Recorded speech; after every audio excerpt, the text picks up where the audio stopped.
Welcome, everyone. I'm delighted to introduce Duy Lap Nguyen, who is Associate Professor in the Department of Modern and Classical Languages at the University of Houston.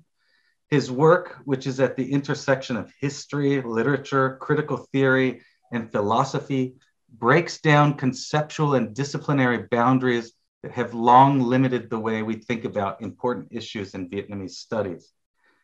He is equally at home discussing the intricacies of Marxist social theory and historical materialism, as well as at revisiting the intellectual history of 20th century Vietnam. He's not only adept at unraveling the mysteries of Jacques Derrida or Walter Benjamin, but at teasing out the political, historical, and intellectual significance of Vietnamese spy novels from the late 1960s and early 1970s. He writes regularly for journals in critical Marxism and also forces us to rethink the unsophisticated ways most Vietnam studies scholars have underestimated and flattened the intellectual complexities of Vietnamese Marxist thought and social theory within Vietnam in general. The results are provocative and transformative and show a path for engaging with the history of ideas and cultural productions like literature, film, and television as a serious intellectual project that transforms the world rather than just serves as a derivative aspect of political history. Duy takes intellectual history seriously as intellectual history. It's not just a pathway into understanding the stories we already know about politics.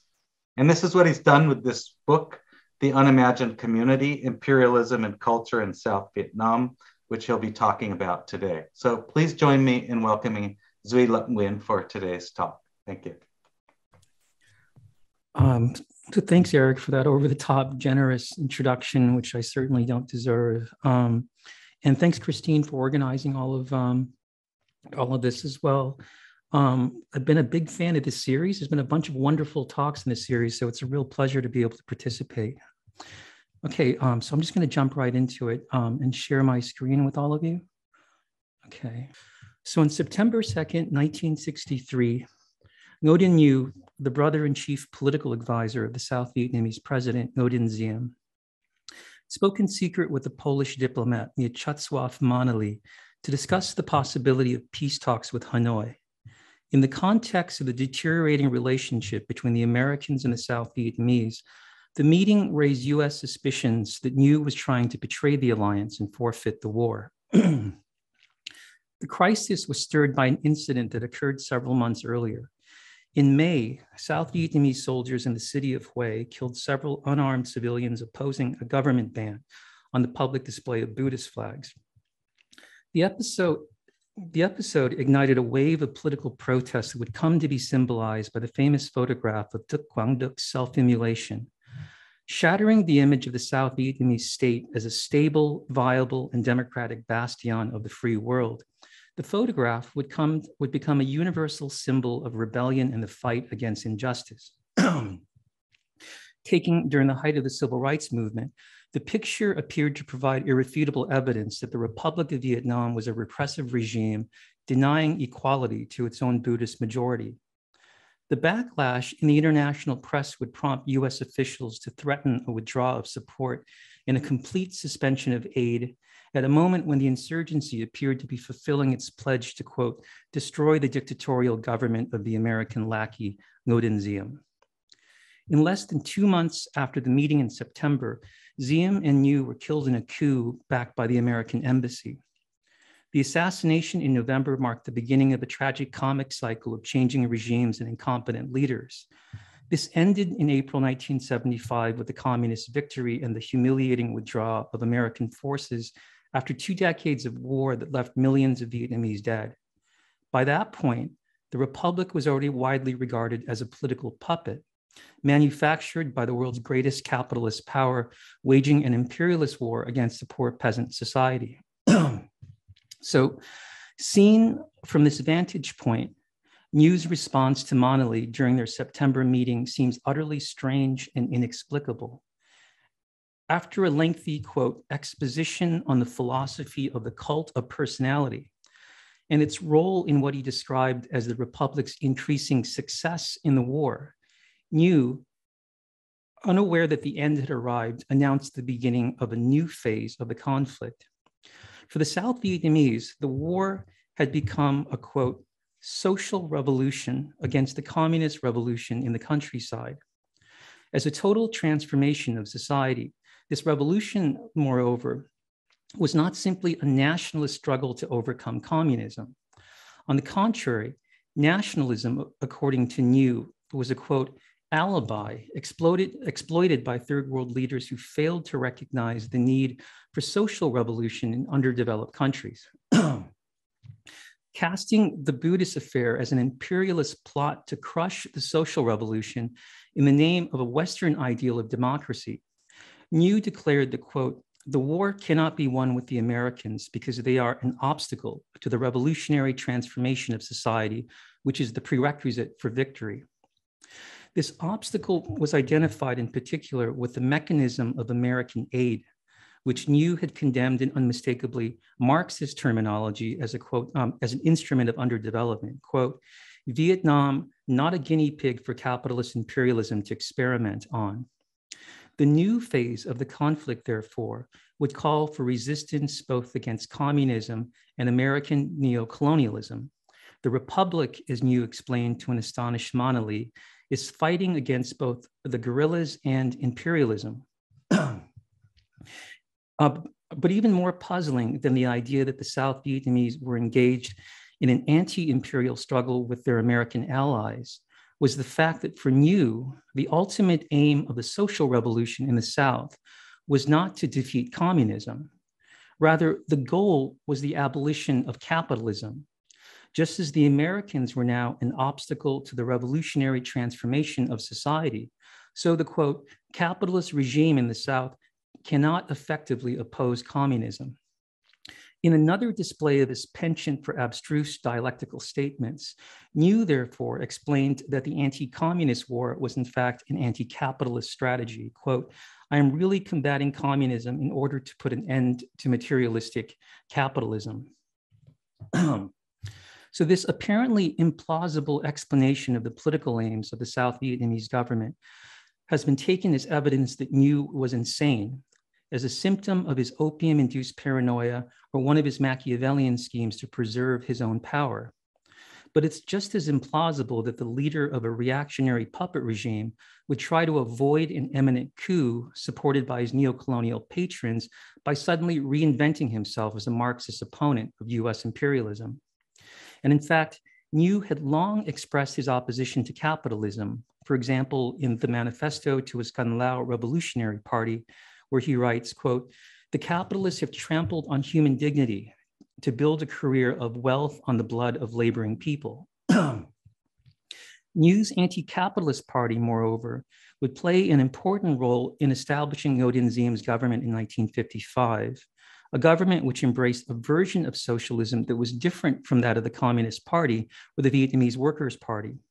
As Nguyen explained in an interview, quote, we are working towards a socialistic state, a non-Marxist state of free cooperatives where labor shares control of industry. Like the idea of an anti-capitalist war against the Vietnamese Communist Party, the notion of a non-Marxist socialism may seem self-contradictory, given the capitalist-communist binary that framed geopolitics during the Cold War. And in fact, this led one observer to argue that the First Republic was not a Catholic regime. Rather, the Catholicism was merely a cover for communism, pure and simple. Quote, Nguyen fastened his grip on the labor movement in Vietnam. And this is a fact that's sometimes forgotten, that he was a political organizer before he became part of the First Republic. And Nguyen conducted the labor movement under another name, the Humanist Workers' Revolutionary Party, which is the translation here for Can Lao. Stripped of its flowery rhetoric, Mr. Nguyen's non-Marxist personal Marxism should never have been reassuring. The do-good Americans claim that Ngo Dinh Diem represented a third force hostile to communism. This specious explanation made him acceptable to America's government and press. In Nguyen's case, the whole theory was rot. Many Vietnamese were in the third force category, but Ngo Dinh Nguyen was never one of them. He was among the intellectuals of the left. In their game, the devout Ziem was never anything but a front. So this non-Marxist personal Marxism, which was the official doctrine of the First Republic, is the same as what Manali called the philosophy of the cult of personality, the theory informing the strategy that the Republic was supposedly using to fight the insurgency and to resist the Americans, the Strategic Hamlet campaign. So is there some validity to Ngo Dinh Nhiu's apparently implausible account of the war? Did the coup in 1963 mark the demise of a corrupt puppet regime pretending to be a parliamentary government? Or could it have been the defeat of a social revolution against the communist insurgency in the South and US imperialism? So this is a question that I explore in my book, The Unimagined Community, Imperialism and Culture in South Vietnam. And in my talk today, which is taken from the first part of my book, I want to reconstruct the lengthy exposition on personalism and counterinsurgency, which Nhiu relayed to Manali in 1963. So what was this non-Marxist personalist Marxism that Nhiu described as the philosophy of the Strategic Hamlet campaign? And did the Ngos actually conceive of the program as an anti-capitalist war against communism? And finally, what would such a seemingly contradictory project entail? So to give you an outline of my presentation today, the first part will examine the theory of personalism. And I argue here that personalism was not a reactionary religious ideology, but a radical anti-capitalist theory that also included a critique of bourgeois democracy. This critique informed the Ngos' understanding of the impact of colonialism. And the Ngos' perspective is interesting here because it departs from the conventional post-colonial account of colonialism as being this hypocritical enterprise that preached the rights of man while denying them in practice.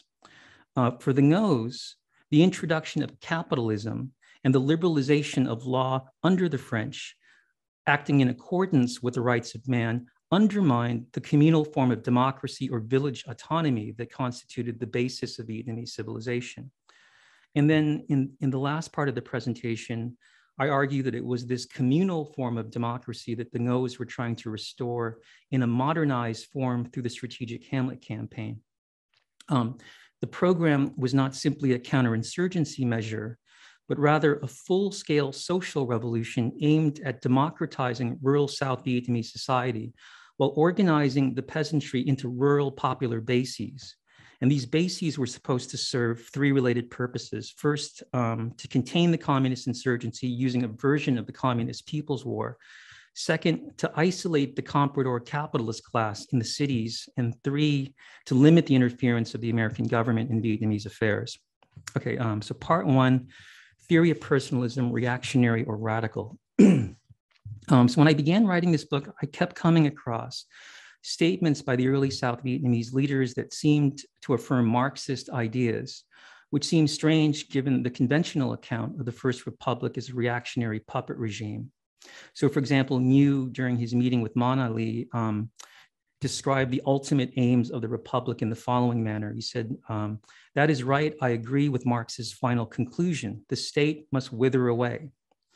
And then at a planning session for the Strategic Hamlet campaign, Nhiu emphasized what he called the first science of organizing mass movements based on the Soviet organization of the communists in Russia. Khoa học đệ nhất tổ chức phong trào quần chúng. So what do the Russian Soviet councils and Marxist ideas like the withering away of the state have to do with the reactionary theory of personalism? So to try to find some answers to this question, I went back to one of the primary sources of Vietnamese personalism, which is the work of the French Catholic philosopher Emmanuel Mounier. And Mounier actually was considered one of the most important philosophers in France during the 40s and 50s. In the literature on the Vietnam War, this work is often characterized as advocating a third way between Marxist collectivism and Western individualistic capitalism. So John Donnell describes the doctrine as an unsystematic melange of third force ideas seeking a middle ground between communism and liberal democracy.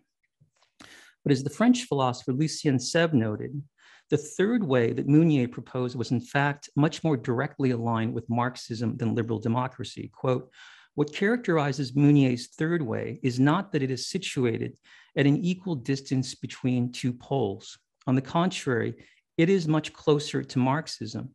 The factor that unites currents like the existentialism of Sartre and his disciples and the personalism of Nguyen and his followers is precisely that they define themselves with reference to Marxism.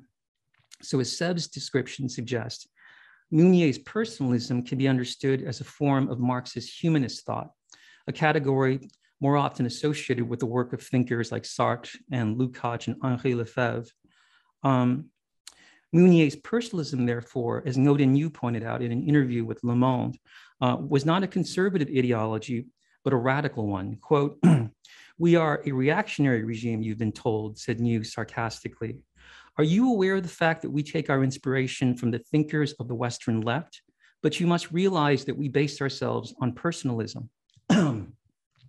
Now, the concept of the person in personalism is related to both the humanist and Marxist aspects of Nguyen's work. So in this work, the person is defined as the foundation for a philosophical anthropology.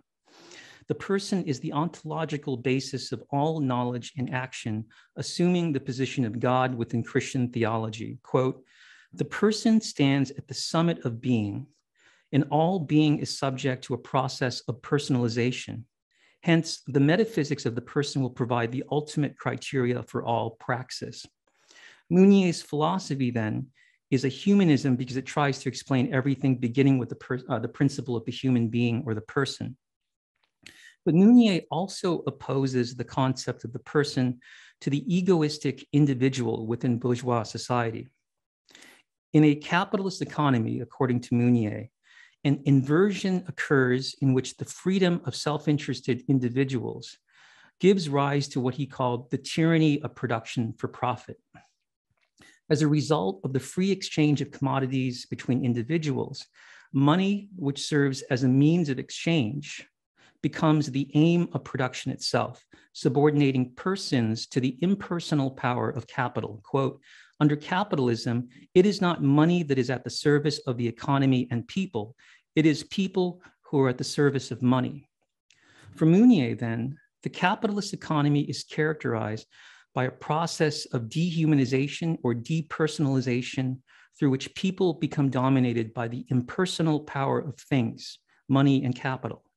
Subjected to what Nguyen describes with reference to the Marxist conception of commodity fetishism as the, quote, mystifications into which man has been inveigled by social constructions derived from his material conditions, humanity is ruled by a sovereign economy that humanity itself has created. Quote, it is not the economy that is at the service of man, but man who is at the service of the economy. So here, if you simply replace depersonalization with reification, then you get something that looks pretty close to Lukács' criticism of capitalism. And in the manifesto of the Can Lao Revolutionary Party, Nguyen appears to incorporate this concept of depersonalization into the very platform of the party. Affirming the principle of personalist socialism, Nguyen declared the, quote, production must serve the people, in contrast to the inhuman condition in capitalism where it is man who is at the service of the economy. In Nguyen's writings, moreover, this depersonalized economy is described as the infrastructure of bourgeois democracy or parliamentary government. And Nguyen rejected the latter in unequivocal terms, quote, we hold all manner of liberalism in horror, for it is the greatest and most evil fraud in history, the most cunning and cruel hoax of all. And this hoax was a legacy of the revolution of 1789, which according to Nguyen was not a popular revolution, but a bourgeois revolution. The function of this bourgeois form of democracy that was established by the French Revolution was to ratify the despotic rule of the capitalist economy. In this political system, the state does not represent the people as such, but rather the universal interest of atomized individuals whose free interaction in the marketplace creates the tyranny of production for profit. In Nguyen's terms, the role of the state under capitalism is, quote, restricted to the assurance that these egoisms should not encroach upon one another or on their betterment as a purely profit-making association. Although Mounier, moreover, was critical of the Soviet Union, his critique of the latter was not that it failed to incorporate the positive elements of capitalism and liberal democracy. On the contrary, the problem was that it was incapable of completely abolishing capitalism and the parliamentary form of democracy that constituted its political superstructure. For Mounier, in fact, the Soviet system was merely a collectivized version of capitalism, one in which the centralized apparatus of what he called the massive Soviet state organizes the exploitation of proletarianized labor in the place of the capitalist class. So echoing Marx's famous formula for social revolution that, quote, changes in the economic foundation lead to the transformation of the superstructure, Mounier argued that, quote, the liberal stage of democracy will be superseded only on the foundation of a new social structure. In contrast to the Soviet Union, this new social structure would not be a centralized government, but rather what Mounier called a communitarian organization of decentralized communities, liberated from both the capitalist tyranny of production for profit, as well as from the dictatorship of the proletariat, which perpetuates the capitalist institution of wage labor. Quote, by socialism, we mean the following: the abolition of the proletarian condition and the supersession of the anarchic economy of profit. Okay, so part two, colonialism and liberalism. This critique of capitalism and bourgeois individualism was adopted by the leaders of the First Republic. Thus, in a speech, John Le Swan or Madame Nguyen declared that, quote, our union will never be a disordered collection of individuals, each following the sole aim of personal interest. Our union draws its strength from unity and discipline. So this personalist union was opposed then to the market economy, which according to Mounier is based on an egoistic conception of man as the, quote, ideology and prevailing structure of Western bourgeois society in the 18th and 19th centuries. Man in the abstract, unattached to any natural community, the sovereign lord of a liberty unlimited and undirected. In the Vietnamese personalism developed by Nguyen, Mounier's depiction of bourgeois society is appropriated as a critique of Western civilization itself. Quote, Occidental countries had for their structure capitalism, for their ideology liberalism. For Nguyen, then, parliamentary government is the political superstructure of a capitalist mode of production, which he associated with Western societies. In these societies, according to Mounier, the principle of formal equality and the abstract freedom of egoistic individuals conceal the concrete inequality created by an economy based on production for profit. So this critique of capitalism as a depersonalized society of self-interested individuals subordinated to the impersonal rule of the economy informed the critique of colonialism that Nguyen developed as part of his Vietnamese personalism. Quote, under colonial domination, man is subjected to money and power. Such a regime favors the egoistic type of man. Against colonialism, the Vietnamese personalist and communitarian revolution conceives of human value as independent of money and residing in responsibility. In the early colonial period, the imposition of capitalism was accompanied by an ambitious French liberalization of indigenous law, which introduced the individual as a legal abstraction. Instead of refusing to recognize the humanity of its Vietnamese subjects, as the story usually goes, the early colonial administration attempted to grant them their inalienable rights, rights which had been denied by the imperial court and its tyrannical regime. Embracing what Alexander Woodside referred to as a social revolutionism, the early colonialists conceived of the imperial project as an extension of the French Revolution. In the colony, therefore, the rights of man were applied in order to limit the political tyranny of the imperial state, as well as the domestic tyranny of the traditional family. As the early colonialists discovered, however, the attempt to establish these inalienable rights would weaken the very foundation of the non-Western society they intended to liberate. Quote, in traditional Vietnam, the individual, as James Barnhart has argued, was not really ontologically separate from his or her family. The notion of the distinct civic individual, the fundament of all Western law, was absent. By applying what Marx referred to as the, quote, so-called rights of man, separated from the community, the French, therefore, would unwittingly erode the traditional bonds of community that prevailed in the pre-colonial period. During this period, the country consisted of a myriad of scattered semi-autonomous communes governed by the imperial court, whose seemingly absolute power was in fact largely spectacular, limited to the ritual exercises of sovereignty, the coronation, the public execution, and so on. As Da Vang Dai suggests, the imperial state was a sovereignty that was almost completely devoid of discipline, in the Foucauldian sense of the latter as the daily exercise of surveillance operating invisibly at the everyday level. Quote, the Vietnamese dynastic state was a relatively weak polity without the ability to reach deeply into all spheres of life, because it did not have at its disposal mass communications means and a large police force or prison system. Owing to the weakness of the imperial court and its tyrannical rule, village notables, quote, managed local affairs, and the family was the fundamental unit of disciplinary jurisdiction. Early French visitors were struck by the remarkably decentralized nature of social organization. In the pre-colonial period, the family in the semi-autonomous village exercised a discipline that preempted the role of the centralized government. Lacking the disciplinary apparatus of the modern state, the despotism of this weak polity then was never extended over the entire territory nominally belonging to the emperor. This weakness is expressed in the traditional adage, "Phép vua thua lệ làng," the right of the emperor gives way to the customs of the village.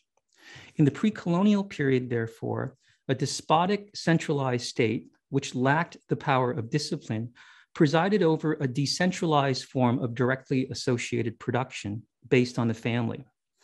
As a Republic of Vietnam government publication describes, quote, the social and political organization of Vietnam consisted of two opposing and superimposed systems.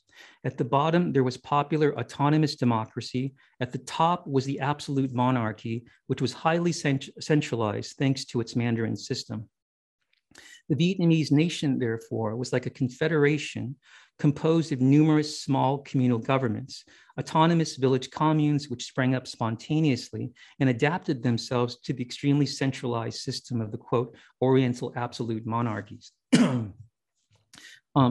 Vietnamese society, as Ellen Hammer described, was characterized by both a highly developed autocracy and a remarkable degree of democracy. Now, in terms of the relationship between the base and the superstructure, between the economic foundation and the legal and political order, the system was exactly the opposite of the one imposed by the French. In bourgeois democracy, the formal equality guaranteed by the state conceals the existence of concrete inequality within civil society, a contradiction that, according to Marx, is characteristic of capitalism. In contrast, the absolute sovereignty accorded to the Vietnamese emperor was merely a formalized tyranny, an abstraction disguising the concrete weakness of imperial power in the democratic organization of communal production. In Nguyen's terms, the official autocracy of the imperial state was limited in reality by the, quote, democratic nature of the autonomous organization of the village and its independence in relation to the central government. Whereas the democratic rights of that the liberal state grants to its citizens are abrogated, as Mounier argued, by the facts of their economic existence, the despotic authority of the Vietnamese court was abrogated by the economic autonomy of its imperial subjects. The rights of the emperor give way to the customs of the village. If the emperor then exercised an absolute sovereignty over his subjects, this formalized privilege was subordinate, nevertheless, to the village and its extrajuridical customs. In contrast, therefore, to the legal right of the king, the, quote, democracy and autonomy in the village, as Ziem pointed out, was not a written law, luật lệ thành văn. Rather, it was a customary practice, phong tục tập quán, passed down from one generation to the next, an extra-juridical form of autonomy that preempted the people's subjection under the law of the emperor. But as such, the autonomy of the emperor's subjects in relation to his nominally absolute power cannot be identified with the inalienable right of freedom belonging to an abstract individual. In Europe, as Ziem pointed out, the establishment of this juridical freedom had coincided historically with the development of new forms of coercion and techniques of control. Quote, in liberalism, discipline is indispensable. All economic activity is subject to the exigencies of technique, which is imposed upon each of us and prevents him from acting independently. During the era of industrial capitalism, these disciplinary techniques were deployed in Foucault's terms for the purpose of, quote, extracting time and labor from bodies. Adapted to the colonial context, the new forms of discipline provided the French with, quote, capacities to control and to coerce never dreamed of by previous Vietnamese rulers, which meant that traditional village obligations to the ruler, taxes, corvée services, and military service could now be enforced with unprecedented efficiency. On the other hand, in the pre-colonial period, as Ziem pointed out, quote, there was never an excessive centralization of power to enable conscription of labor power on a continual basis. Lacking the power to impose a daily exercise of surveillance, the Annamite state, as one French observer acknowledged, intervenes only on rare occasions. It is indolent by nature. And as Nguyen pointed out, the system of imperial tyranny and peasant autonomy underlying Vietnamese civilization was undermined by the political and economic liberalization carried out by the colonial regime. While the imposition of capitalism and individual rights liberated the people from the personal rule of a weak, tyrannical sovereign, it also subjected the peasantry to the impersonal reign of the market. Quote, the French, according to Nguyen, have broken up the organization of our social infrastructure, introducing capitalism in order to replace an economic system based on the traditional village and the democratic nature of this autonomous organization. So this personalist Marxist account of colonialism underlies the Nguyen's opposition to liberal democracy, which they viewed as a legacy of the French. For Nguyen, the problem with attempting to establish a parliamentary state in Vietnam was not that the Vietnamese lacked a, quote, indigenous democratic tradition, having known only what General Maxwell Taylor referred to as a, quote, oriental despotic tradition. Rather, the problem was that this despotic tradition was based upon an entirely different form of democracy, one that was directly opposed to that of a liberal democratic regime. The Nguyen, therefore, called for the creation of a, quote, real democracy at the base against formal and liberal democracy, a grassroots democracy created through communitarian labor based on a social plan rather than submission to the capitalist order. This real democracy would restore the communal autonomy of the Vietnamese village in the modernized form of a personalist system of decentralized communities. Now, insofar as Ziem regarded this ancient tradition as a sort of pre-modern equivalent to the self-governing form of the personalist commune, his traditionalism, paradoxically, may have put him closer ideologically to communism than republicanism. But if that is the case, then the First Republic, contrary to the conventional view, was not an authoritarian government pretending to be a bastion of liberal democracy. On the contrary, following Mounier's Marxist prescription, the leaders of the early republic sought to transform the parliamentary state in order to establish a communitarian form of democracy. Quote, the personalism that I advocate is a militant democracy aimed at modifying the superstructure of the present government. Now, this personalist communitarian revolution was not simply an empty slogan or phrase. Rather, the Nguyen tried to carry out their revolution in a program called the Strategic Hamlet Campaign, which is usually characterized as a counterinsurgency strategy. For the Nguyen, however, the program was not a tool of pacification. Rather, the campaign, which the Ngos defined as the primary objective of their government, was intended as a revolution aimed at transforming South Vietnamese society into a system of semi-autonomous, self-governing communes. Once established, these decentralized communities would produce what they called a revision of the central government agencies in Saigon, inherited from the French. So this is Ngo Dinh Nhu describing that process. Et on parle aussi d'un changement de gouvernement après les élections, qui est très bien. Par le mouvement des hameaux stratégiques, un mouvement révolutionnaire partant de la base. Et il est immanquable que toute la superstructure sera modifiée profondément, avec ou sans élection. So here, Nhu is distinguishing between his communitarian brand of democracy and electoral democracy. And in the unimagined community, I argue that this distinction is vital to understanding the First Republic as well as the reasons for why it collapsed. The difference between these two kinds of democracy is often elided, and the illusion underlies opposing accounts of the conflict. On the one hand, opposing accounts of the coup in 1963. On the one hand, this event is portrayed as a consequence of Diem's authoritarianism, of his failure to unify the Vietnamese people by democratically broadening his base of support. Conversely, others have argued that Diem's authoritarianism was necessary in order to keep the country from collapsing into rivaling factions incapable of uniting the South. In these opposing perspectives, Diem's rejection of liberal democracy is taken as a rejection of democracy as such. Historians differ, however, on whether Diem's undemocratic rule was necessary for fighting the war or whether it undermined the republic. I argue that these opposite views conceal a more complicated picture. Diem was trying to suppress liberal democracy while massively expanding the communitarian form of the latter espoused by his personalist government. This was the aim, after all, of the Strategic Hamlet campaign. Quote, our government aims at one major objective, the establishment of a truly democratic infrastructure. Although the Ngos then were openly disdainful of the electoral machinery of the parliamentary state, they were also committed to the creation of what they called a democracy at the base. Thus, Nhu, who rejected liberal democracy, quote, reprimanded provincial and district chiefs for not holding honest elections for chiefs of strategic hamlets. As Nhu explained, free secret elections of the hamlet chief and council are key to the success of the strategic hamlets.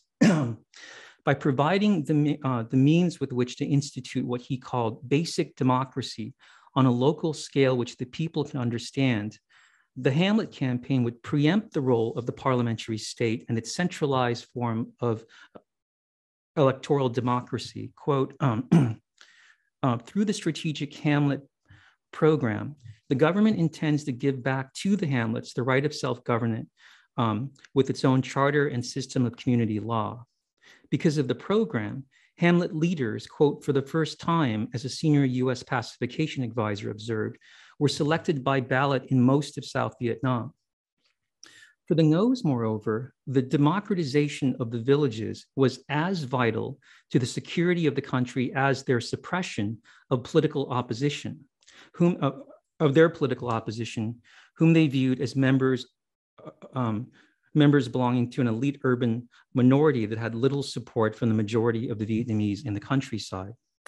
Thus, while Diem argued that parliamentary government must be suspended during a state of emergency, Nhu pointed out that the war could only be won by implementing democracy in every hamlet in South Vietnam. Quote, your press, as Diem explained in an interview, mocks the idea of respect for authority and glorifies so-called civil liberties and the need for political opposition. But this country is in a life and death struggle, and even Western democracies suspend civil liberties during war emergencies.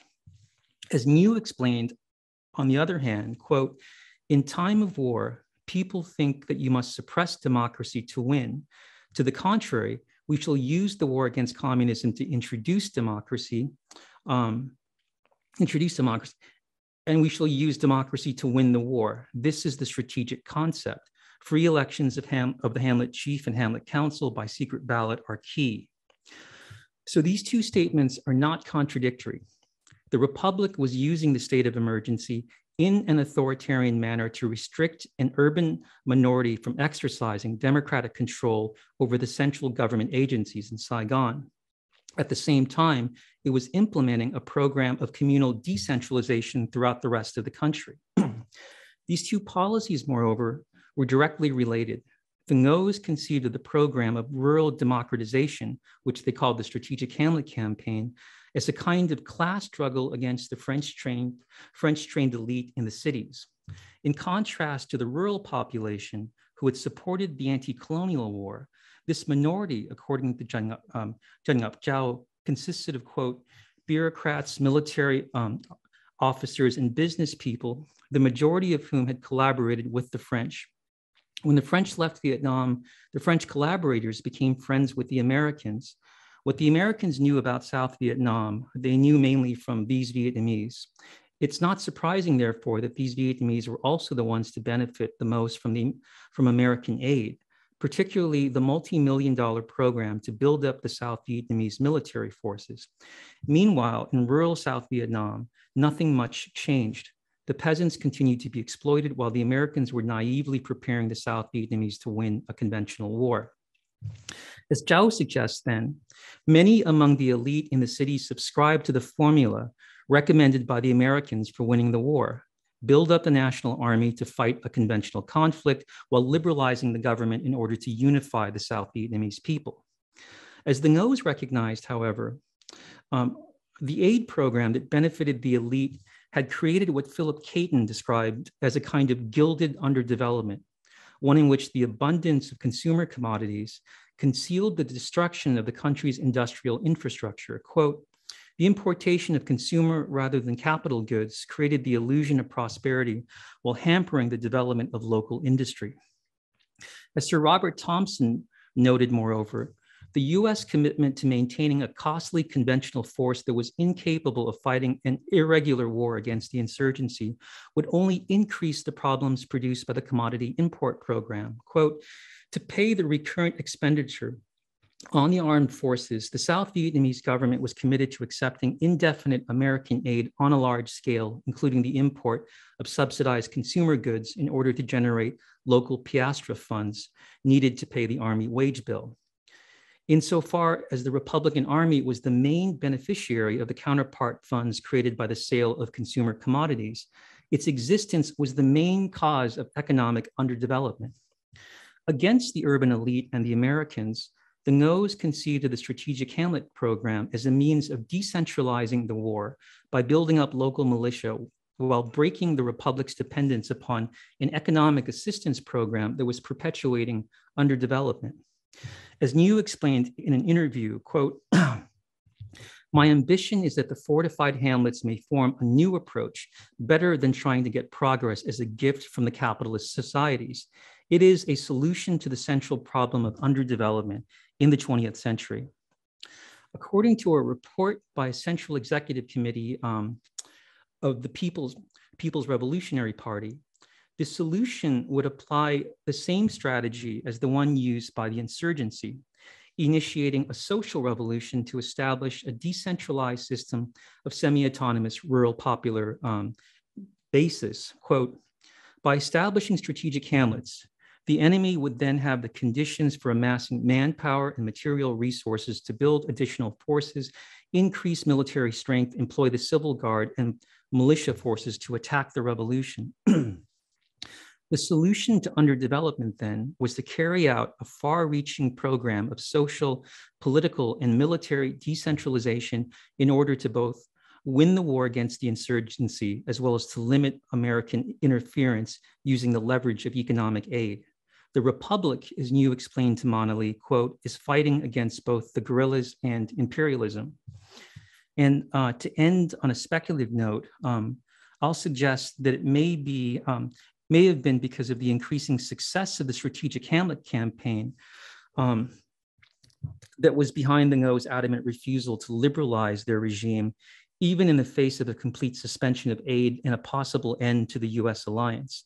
So according to a US State Department report, Nguyen, quote, will consider present aid pressures as a welcome excuse to bring about changes in the rural scene and perhaps in the whole economy. These changes will be based on his desire to get the Americans out of the countryside and his belief that he has a strong political base. Now, the fact that these changes were supposed to create a decentralized form of socialism in the South suggests that the war during this early phase was not a struggle between communism and democracy or nationalism and Marxism. Rather, it could perhaps be better described as a struggle between two competing forms of anti-colonial communism. Thanks.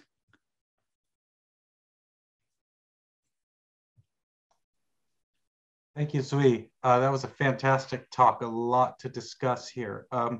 So I'm going to open it up to question and answer now.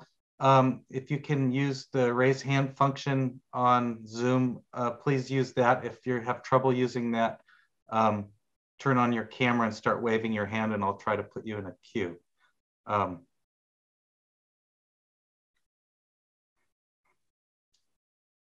While people are thinking of questions, I actually have a question. I have several, but I'll start with one. I'm curious, based on this talk, where the Ngo's concept of the village comes from. Where, you know, I'm an anthropologist, and so I'm very interested in social organization and those kinds of things, right?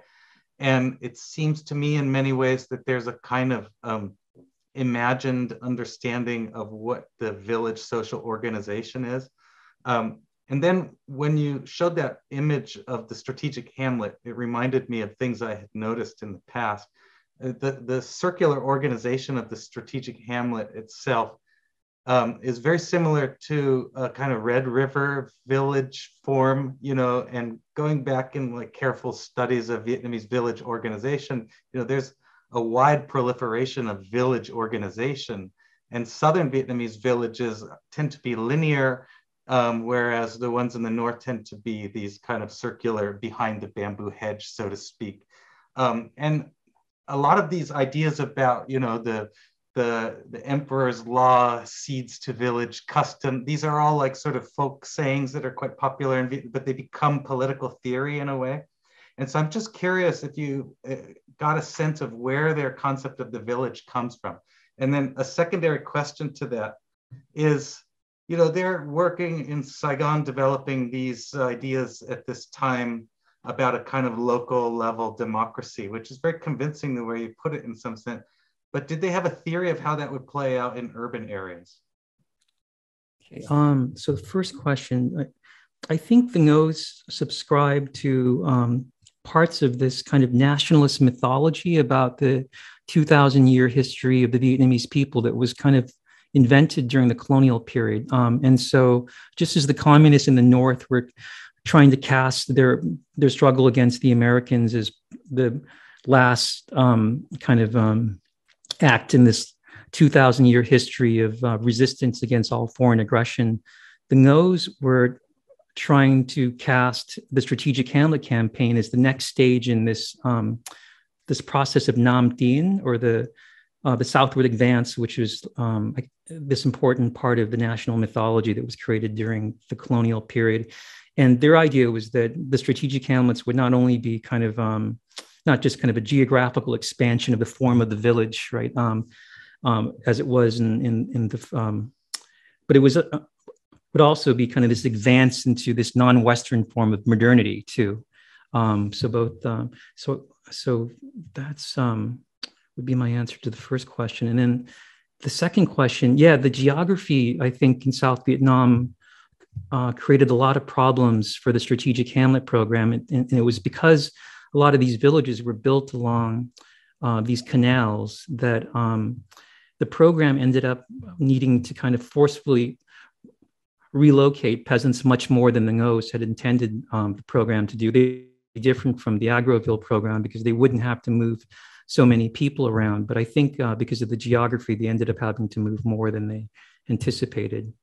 And then the last question you had was about, sorry, what I was asking was about the urban. because this is kind of based on a kind of an idealized version of some kind of village democracy or something like that. How did they expect that might play out in an urban setting, or maybe they hadn't thought it through? I'm not sure, but they imagined that the social revolution that they were initiating in the countryside would come back and somehow revise the institutions in the cities.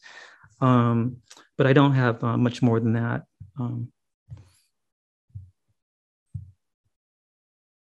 We have a question from Charles, and then after that, Christophe Giebel. Hi, Duy. Hi, everybody. Duy, thanks for a terrific talk. So I guess my question has to do about the utility of ideological interpretations of the South Vietnamese state. I'm asking the question because the South Vietnamese state, Gauche has used the term archipelago state to describe the DRV state in early parts of the war against France, and I think the term is useful in understanding the South Vietnamese state as well. I don't want to call it weak, but institutionally highly uneven, and I think more importantly, characterized by always by a range of very diverse political constituencies who might not have been sitting in the presidential palace, but who exerted real political power. So given that, I mean, if you accept that characterization of the South Vietnamese state, or of South Vietnamese politics, I just wonder, again, what the utility is of an ideological interpretation of that regime. I mean, I guess this stems from me being a little bit uncomfortable with characterizing South Vietnam as, under the sort of umbrella of the ideological vision that you just described, right? The fact that there were constituencies in South Vietnam that were advocates of liberal democracy who didn't hold state power, does that mean that we should not include them in a definition of what South Vietnam was, and therefore by extension a description of what the war was ideologically between, as you described it, two different competing forms of communism, right? And I guess my last point is that, I ask this question because I fear that, ideological approaches to understanding South Vietnam have, at least historically, inevitably been kind of pulled seamlessly into these the kind of orthodox revisionist debates, and I think have kind of precluded in some ways deeper understanding of South Vietnamese politics. So anyway, I'll kind of stop there and see what you think. Well, I think that this ideological approach at least kind of gets us around this pervasive characterization of the First Republic as pretending to be something I don't think it was pretending to be. But like you were saying, it did have to make so many compromises, both with the Americans and with all of these other groups in the South, taking on the trappings of democratic government, in spite of the fact that the Ngos were one group that repudiated that form of government. So I suppose insofar as the ideological interpretation kind of covers over the fact that those compromises had to be made with all those groups, though, then it's not helpful. I agree with that. But at the same time, it also I think it's a significant reframing of the war, because it's been this consensus largely that they're a conservative government on both the Orthodox and the revisionist side. And, but yeah. Thanks. Sure. Christophe, go ahead. Hey, Duy. I think your book is probably one of the most exciting interventions in modern Vietnamese historical studies in a long time. Oh, thanks. So I'm very, very intrigued by what you have produced and the arguments that you're making. And I'm speaking as somebody who is not convinced by this dichotomy of orthodoxy and revisionism when it comes to Vietnam studies. I think it applies to some degree in Vietnam War studies, but I think it's misapplied Vietnam studies. I think there are other orthodoxies, but not those. But in any case, I want to kind of piggyback a little bit on Charles's. I think your argument is really persuasive. It's intriguing when it comes to the thinking of the Moors. But I'm wondering two things. One is, how much can we talk about South Vietnam as a unit, particularly after the establishment of the NLF, and the preceding suppression of older Viet Minh networks that must have riled up a lot of the kind of long-standing networks of revolutionary support in the countryside. And during the time that the strategic hamlets are built up, but that is also the time where the NLF is making amazing inroads in the countryside. By 1963, the NLF is projecting power into probably something like a third of the countryside south of the DMZ.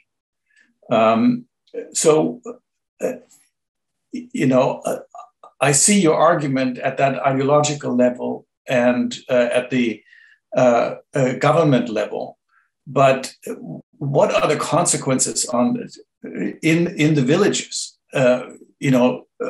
Where does it go wrong, so to say? I mean, I think this quote from the Central Office of Southern Vietnam, I think is very intriguing. There's clearly nervousness about it.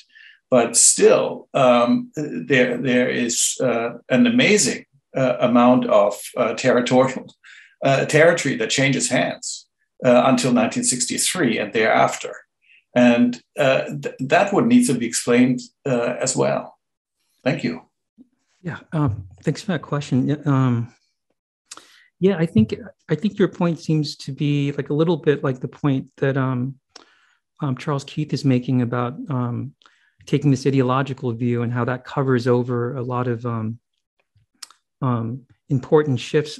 So if you read through the Ngo's account of what's happening, from the beginning of the Republic until the very end, though, it's this sort of straight line story where they declare the foundation of the Republic. It's a personalist democracy, embraces this personalist concept of democracy, and then they gradually sort of realize their revolution when they figure out how to organize this strategic Hamlet campaign. And so it's kind of a straight line, but it sounds rather like that they're not really sure at the beginning how to carry out this communitarian revolution that they have in mind. And they make a bunch of compromises, like I was saying, to sort of their political opponents in Vietnam.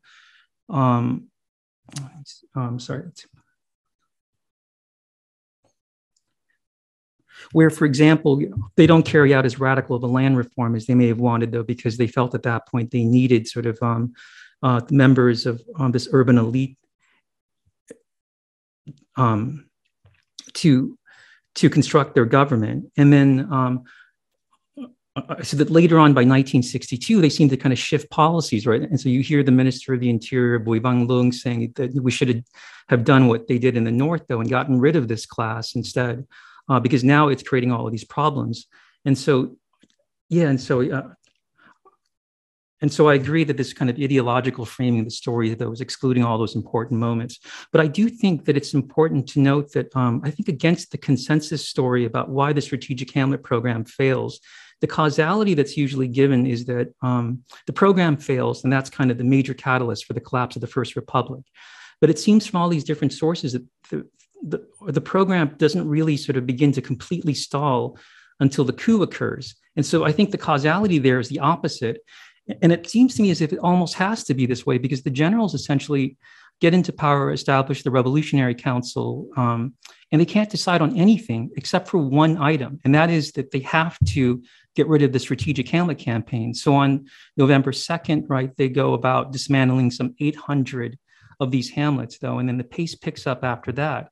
I think that what they're actually doing is essentially getting rid of what is this kind of front line in this political war that has no front lines, right? So these are all the local militia, the cadre at the village level that are trying to keep communist cadres from infiltrating. And so I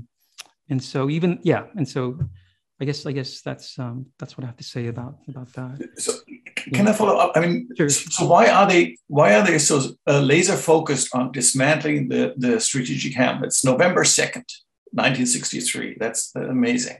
Yeah. Why? I mean, is it that this coup represents that the very kind of urban minority class that the Ngos are railing against are pushing themselves into power? But I mean, why are they so focused on dismantling the strategic hamlets? I think the development of the strategic hamlet program creates this sort of antagonism between the Ngos and the generals, right? Because the program is in part intended to limit the role of the military.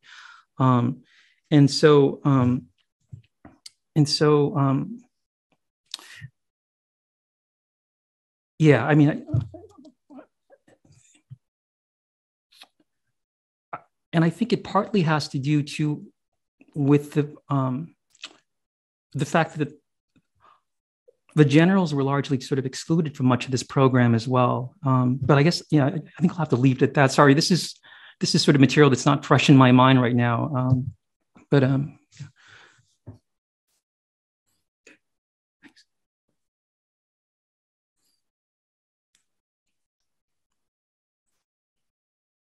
Yeah, I'm sorry. I'm in the process of finishing like a book on a totally different topic, though. So a lot of this material is sort of not like in the forefront of my mind, unfortunately. But Duy, I wanted to ask another question, circling back to sort of the philosophical side of things. You had talked about Nguyen's philosophy of personalism, and in almost every statement about Nguyen's philosophy, they always call him the Christian Marxist or the Catholic Marxist. Yeah. And I wanted to take this opportunity to learn from you about what exactly, when they say that on the book covers and those what precisely about it is considered to be the Catholic side of this story, or the Christian Marxism, as opposed to a kind of Marxist humanism per se. Right. Well, Nguyen, I think, believed that capitalism was this unchristian form of modernity, right? That somehow God had been supplanted by this kind of pagan worship of these objects, right? That now had power over persons. But the funny thing about his personalism is, I feel as if that it reconciles in a lot of ways his Catholicism with his humanism, right? So the concept of the person occupies kind of the same philosophical function as God, right? So the argument that he makes, I think, is something that God intended to put sort of humans at the center of things because they are made in the image of God, right? So he didn't think that his humanism was in any way sort of in contradiction with his Christianity. The thing that I'm wondering about is whether this was the case with Nguyen Nhu, because in a lot of the statements that he makes, he's insisting, he seems to be kind of rejecting Mounier's Christianity, right, while adopting this radical part of his politics.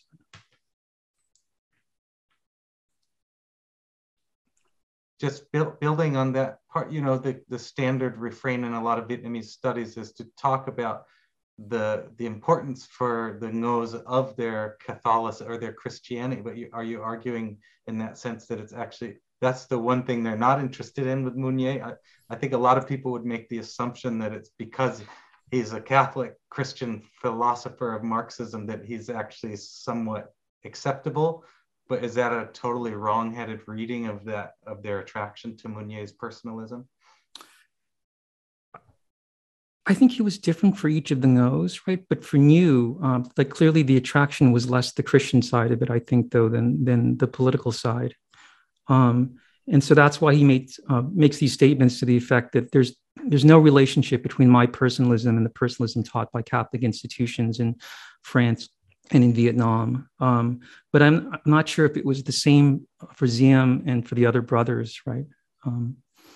But I do think that the personalism that they were trying to put into practice was so one thing that I don't focus very much on in the book, right, is this whole kind of body of literature, these pamphlets that are put out though for the purpose of popularizing personalism. And I didn't like these very much because they kind of remind me of books you can still find today on Ho Chi Minh thought, right, where they make these claims that personalism combines all of the best elements of religions in Vietnam and in the West, so the best of Christianity and the best of Confucianism and so forth. And what they don't give you is sort of this more rigorous set of philosophical arguments, this political philosophy that I think the Ngos were trying to put into practice. But yeah, there is that whole kind of like religious dimension that a lot of scholars that work on personalism have paid a lot more attention than I have. We have a question from Duy. Okay. Thank you, Professor Nguyen. I have questions. In some of your slides, you talk about Ngô Đình Nhu. He said this about the underdevelopment of Vietnam at that time, and to change it, they need to change the superstructure. It's very Marxist sometimes. But during your talk, I don't know if I missed it, but he said about changing the superstructure, but and underdevelopment is related to a lot, and they talk about capitalism also, but the changes that they want to new and the conflict in their political power is about communism and democracy, and they didn't say anything about economic strategy or something. So maybe you didn't say here, but in your research, in your book, in another part of your book, did you mention anything about the superstructure, about economic development at that time, or because they are under I'm not sure it's a colonization. They don't do anything for economic. They live on the edge of the U.S. So that's why they own about politics, nothing about economics, and the rural people because of that, because they just focus on politics, and the politics is not just in the urbans, in the central. In Saigon, so that's why the rural was marginalized in their discussion, political discussion about the strategy. I'm going to learn from you. I don't know. I'm not sure I missed it because it's a lot of philosophies. Yeah. The Strategic Hamlet program was a really multifaceted program, but a big part of that was not political, but economic. It was a rural economic development program. And I think actually the Ngos actually thought a lot about economics, and I deal with this in the book, but there's also a lot of recent research on the Ngos and how they tried to deal with the problems of the commodity import program, the American aid program. And so I think for the Ngos, they recognized maybe too late, right, that the program was creating this kind of comprador class in the South, this oligarchy of wealthy importers of U.S. commodities, right, and that these commodities were coming into the country and competing with local goods and undermining industry. And the Ngos complained about this to the Americans, though. So some of the Vietnamese research on this is really interesting because they compare the effect of the aid program in Vietnam with a similar aid program in Korea. And the Koreans were dealing with the same problem as well, though, where all of these imported goods, though, was making it difficult to industrialize. And the way that the Koreans managed to get out of this situation was by offering to sort of support the U.S. mission in Vietnam, and that's when they got to renegotiate the program so that more capital investment, right, was coming into the country. And at that point, though, as the war in Vietnam was beginning, they began to more rapidly develop, but they were having similar problems in Vietnam. And so I think that was part of the reason why the threat of a complete suspension of aid didn't sort of influence the Ngos in terms of liberalizing their regime, though, as much as the Americans thought it would. But I think they thought a lot about economic development. I think they thought sort of development was actually key to winning the war, right? And that sort of the American approach, right, of kind of like providing all of these goods to the cities that weren't making it out to the countryside and building up this huge army and liberalizing the regime, right, would simply continue to lead to underdevelopment in South Vietnam. But yeah. Great. We have a question from Jerry Silverman. After that question, I'm going to stop. After you answer that question, I'll stop the recording, but I will keep the Zoom open for a more informal chat. So Christophe, if that's okay, we'll have you ask your question during the informal chat. Go ahead, Jerry. We'll flip that. And Christophe, if you can ask your question and then not mute. Oh. Go ahead, Jerry. We can hear you. Okay, I'm sorry. It's okay. I'm getting used to the technology.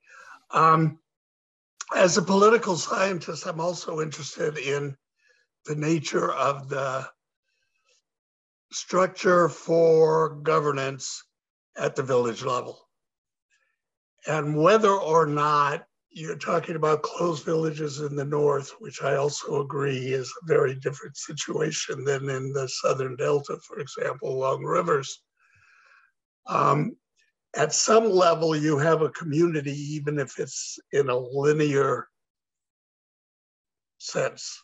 It may, instead of a village or a hamlet, it might be a cluster of families. But somewhere, there's an authority structure that, quote, governs the entity. And I've been playing with the notion that the 1929 global depression had an impact on that social structure, in that traditional elite leadership at the village level was alienated from the village as prior to the revolution, they were integrated into the, quote, capitalist system, sending their children to school in the district, things like that. And that as that happens, non-formal leadership replaces that. And that's a major social revolution in and of itself. And that accepting everything that you're arguing with respect to the Ngos political philosophy and intent, they were just way too late, because the situation coming out of the 30s had already created a, quote, modernized version of life, of political authority structures at the village. And that therefore the war was truly about governance at the village level. And that's where the competition was, but that the NLF, based on the earlier Viet Minh, had already started. You know, they recognized that new emerging village elite as being the authority, and the French and then the First Republic did not recognize that authority. Now that's speculative, and you'll forgive me for taking you back to the 30s, but I wonder if you have any reaction to that. Yeah, the Ngos did backtrack, right? Let me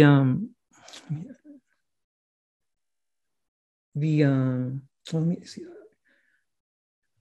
if I can. Okay, so I think the program of democratization, the way it was supposed to work, is that instead of giving the population the ability to vote for powerful interest in people in Saigon once every few years, the idea was basically, if you can give people some measure of democratic control over things that mattered immediately to them, including their security and, you know, which development project they wanted to engage in, that you can motivate them politically much more than if you simply extended electoral democracy. And so this is partly why the Ngos were describing this program as a social revolution as well, right? Because they wanted to get rid of, they thought that by implementing these democratic elections and allowing the population to get rid of kind of existing groups with privileges, right? That they could motivate the population to organize itself, right? But I'm sorry, I don't know enough about this moment in the 30s that you're talking about, right? When sort of, are you saying then that sort of the colonial structures of administration had broken down at that point, and you already have kind of a modernized village structures at that stage? Well, if I could respond just very quickly. No, I'm really talking about, well, what I call parallel governance. That I accept the notion that the traditional Vietnamese, you know, was that villages, hamlets, I would go so far as families, can govern themselves. But that the structure of authority within that context had shifted. Right.